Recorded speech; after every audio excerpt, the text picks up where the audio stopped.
Thanks for the organizers who invited me here. I really like all the time to be here to challenge the European parliamentarians here. Because in my opinion, the majority of the European parliamentarians has no idea what is really going on the ground and what is the conflict is about. I used to say all the time that the economic cooperation and the economic prosperity will pave the way one day towards peace between the Israelis and the Palestinians, which is unfortunately Europe for centuries almost kept a blind eyes on the whole issue of the economy. And Europe, in the meantime, almost failed to find any political solution to the Israeli-Palestinian conflict. It is the time right now for the Palestinians and the Israelis to work together far away from the leaders. We shouldn't have to live in fear. I must have to tell you that there are tens of Palestinian businessmen received an invitation to participate in this conference, and in the last 48 hours, they regret to participate because they received threats from the intelligence forces of the Palestinian Authority.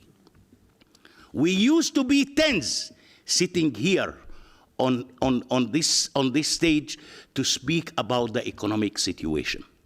But unfortunately, the Palestinian Authority is trying to fight any kind of cooperation between the Israelis and the Palestinians, because the interest of the Palestinian Authority is how to keep the Palestinians suffering. By suffering, only we can rule them.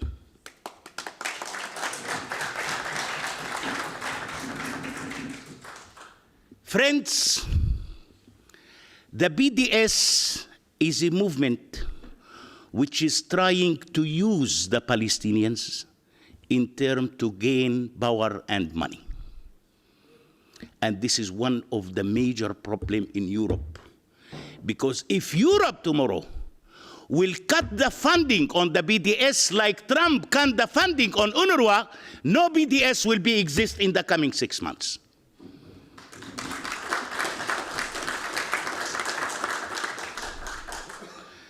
In my opinion, the majority of the Palestinians these days are people who are seeking dignity rather than identity.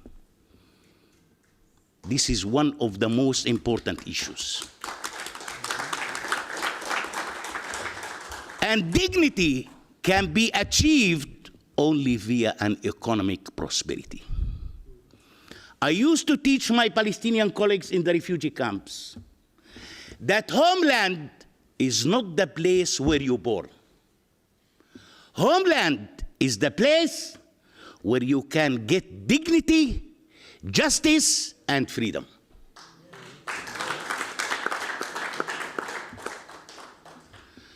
So Europe should have to help the Palestinians to put an end for the so-called BDS.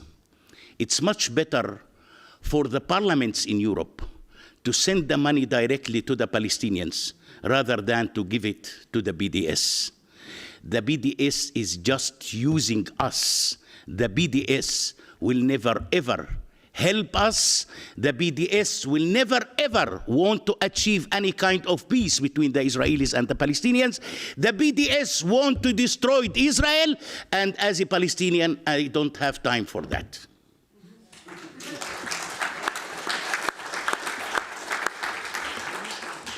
I was in South Africa 3 years ago on the so-called Apartheid Week. And I gave several interviews over there for the media.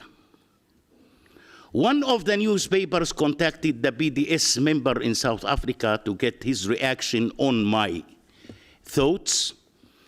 What is the BDS member in South Africa told the journalist? He said that Mr. Eid is right when he said that the Palestinians are suffering from calling for the boycott of Israel.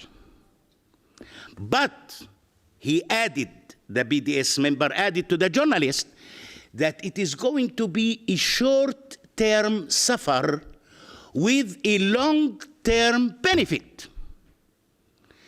You know who told us this statement? The Arab leaders in 1948. When they opened the doors for us by saying, come, it's going to be a short-term suffer, long-term benefit, and we are waiting 70 years almost. This is the politics. I want to send your attention today to Gaza Strip. Look to Gaza, what's happened in Gaza after the Israeli withdrawal. When Ariel Sharon declared on his plan to withdraw from Gaza, the Palestinian leaders start running from one TV channel to another TV channel by saying, if Israel will withdraw, we will make Gaza Singapore. I wasn't in Singapore, but wondering if the situation is similar like Gaza there. Look what's happened. In my opinion, we the Palestinians almost destroyed in Gaza what remains from the Israelis. And this is the result. Secondly, I would like to congratulate my friends on creating the Chamber of Commerce in the West Bank. Friends, there are so many Palestinians became members on that Chamber of Commerce, and they are supporting such kind Chamber of Commerce. Thank you, Avi, for that. I think that it is a very legitimate way to create more jobs for the Palestinians and to bring more and more economic prosperity for the Palestinians. Thank you, thank you, thank you.